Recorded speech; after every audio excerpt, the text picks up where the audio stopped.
The state fair draws more than 1 million people to Des Moines every year. And safety is a big part of making sure this 11-day event runs smoothly. KCCI's Abigail Curtin is live at the fairgrounds tonight. Abigail, Des Moines police are busy making sure that the fun stays safe both inside and outside the gates. Absolutely. They say that really since last year's state fair ended, they've spent this entire time preparing for this year's state fair. And part of those preparations includes letting fairgoers know what to do and what to avoid. Over the next 10 days, over 1 million people are expected to be at these fairgrounds. The vast majority are here to eat some good food, make new friends, and just have a good time.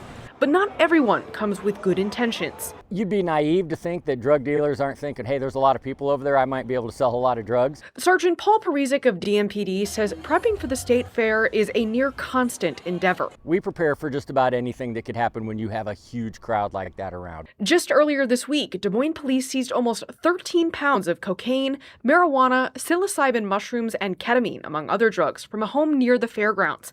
And at an event as large as the Iowa State Fair, trafficking drugs or even humans isn't unheard of.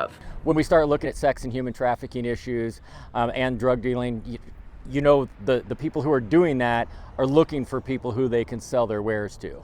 And a large event like this or the Super Bowl, those are places where we really have to raise our awareness. That involves talking to the businesses and hotels nearby, giving them warning signs to look for, including, but not limited to, people avoiding eye contact or interaction, evidence of physical abuse, and someone that can't speak for themselves.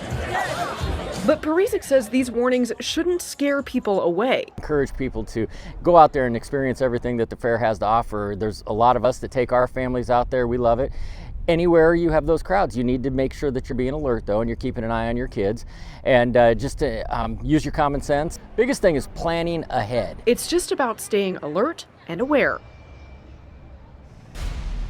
And if you do see something suspicious at the state fairgrounds, don't be afraid to report it, whether it's to DMPD officers in and around the area. The Iowa State Fairgrounds also has their own police force. You can find their main building just off of Grand Avenue behind me. Iowa State Patrol will also be at the fairgrounds. In Des Moines, Abigail Curtin, KCCI 8 News, Iowa's news leader.